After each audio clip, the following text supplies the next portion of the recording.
ഇന്നത്തെ വചനം വിശുദ്ധ യോഹന്നാൻ എഴുതിയ സുവിശേഷം 5-ാം അധ്യായം 19-ാം വാക്യം.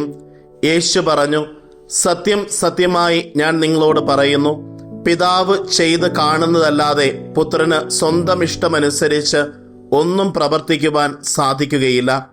എന്നാൽ പിതാവ് ചെയ്യുന്നതെല്ലാം അപ്രകാരം തന്നെ പുത്രനും ചെയ്യുന്നു.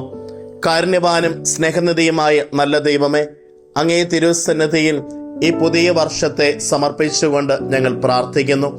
ഈ വർഷം ഞങ്ങളുടെ ഓരോരുത്തരുടെയും ജീവിതത്തിൽ വലിയ അനുഗ്രഹത്താൽ, കൃപയാൽ നിറയ്ക്കണമേ.